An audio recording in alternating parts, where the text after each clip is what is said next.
안녕하세요. 동행자님들, 아더맘입니다. 제가 며칠 전에 영화를 봤어요. 태극기 휘날리며 라는 영화입니다. 6.25 한국전쟁이 배경인데요. 그런 영화를 보면 저는 이런 생각이 들어요. 많은 분들이 고생하셨겠구나. 저희 부모님들도 그런 6.25 전쟁을 겪으셨거든요. 그리고 전쟁이 끝난 후에도 정말 그렇게 전쟁의 폐허 속에서 태어나신 분들, 그러니까 지금 한 60대 정도 되신 분들이실 거예요. 그런 분들도 너무 많이 고생하셨겠구나 그런 생각이 듭니다.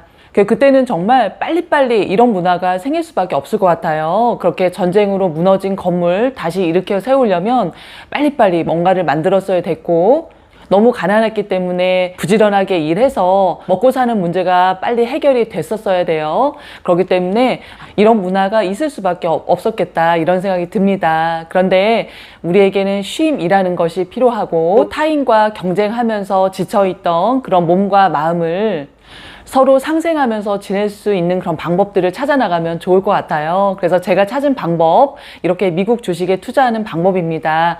이런 주식 투자는요, 누구와 경쟁하는 것이 아니죠. 내 자신과만 약속을 잘 지키면서 진행하면 누구나 부자가 될 수 있는 거라고 저는 생각을 하고, 지금 이런 세배 레버리지 투자 3년 동안 이어져 오면서요, 이런저런 경험들을 하면서 정말 이거는 나 자신과의 약속만 잘 지킨다면 앞으로 먹고 사는 거는 문제가 없고 이제 좀 많은 분들이 쉴 수 있겠구나 그런 생각이 듭니다. 그래서 이런 투자를 하실 때는요, 전체적인 공부가 필요하고 또 머릿속에 큰 그림은 그려놓고 시작하는 것이 좋다고 생각을 해요. TQ 장기 투자의 전체적인 그림은 이렇습니다.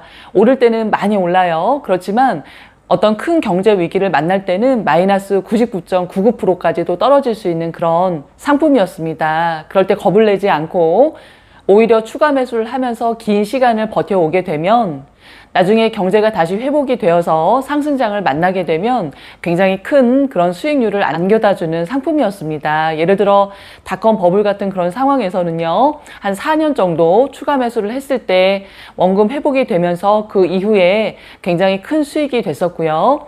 그리고 리먼 사태급에서는 추가 매수를 하지 않아도 한 4년 정도 이후에는 원금 회복이 되면서 그 이후에 주가가 상승을 하면서 굉장히 큰 수익을 내는 그런 상품이었습니다. 그래서 저도 이렇게 3년 지내오면서요, 한 1년 반 정도의 그런 마이너스 구간을 거쳐왔는데요.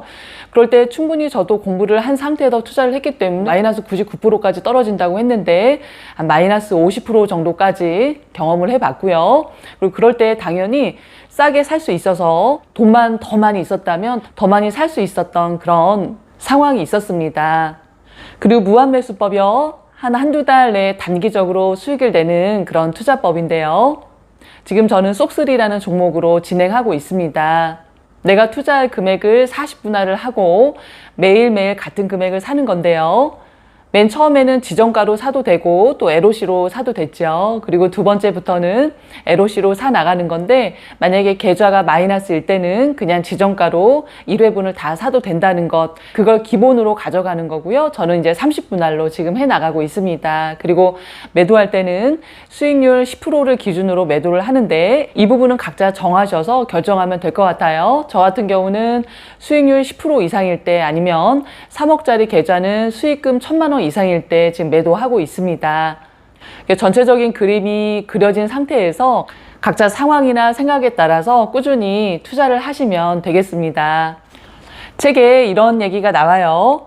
위기의 순간에 국기를 흔들며 하나 되어 애국심을 발휘하는 일이 중요한 것이 아니다.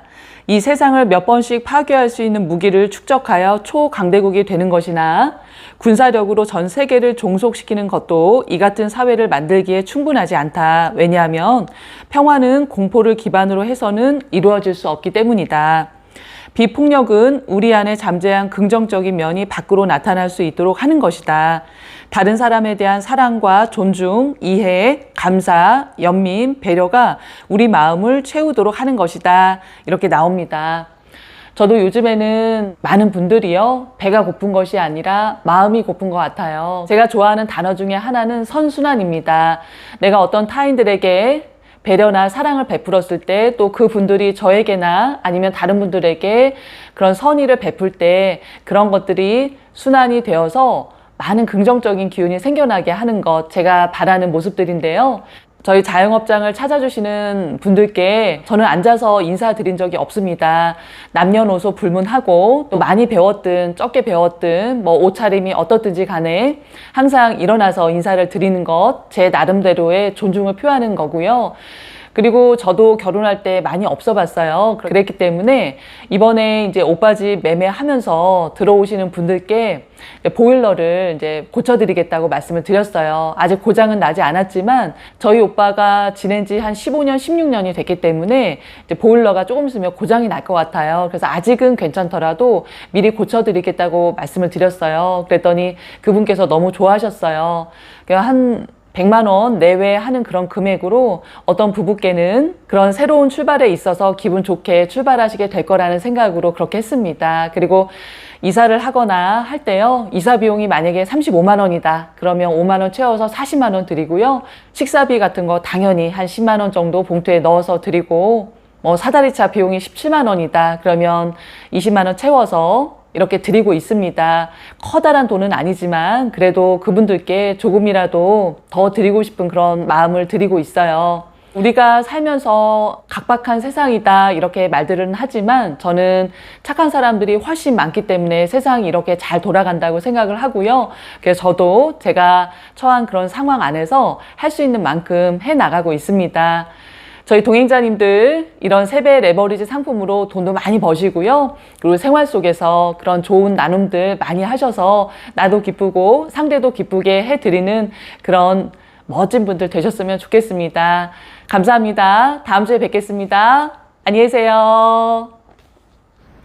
지난번에 혼자 사는 둘째 오빠 이사를 시켜드리고요. 큼직큼직한 건 알려드렸는데 조금 더 세세한 것들을 이제 하나하나 또 도와드렸어요. 은행에 가서 관리비, 또 가스비 자동이체 신청해드렸고, 또 칫솔은 한 달에 한 번씩 바꾸는 거라고 이렇게 수첩에도 적어드리고요. 또 오빠 달력에도 써드렸어요. 그리고 이제 식생활 습관도 알려드렸는데 오빠가 조금씩 배가 나오더라고요. 그래서 아침, 점심을 드시고 저녁은 이제 야채나 과일을 한번 드셔보시라 이렇게 안내를 해드리고, 또 과일도 직접 깎아서 이렇게 드리고 이렇게 해봤어요. 오빠가 뭐 앞으로 할지 안 할지는 잘 모르겠지만 그래도 말씀 한번 드려봤고요.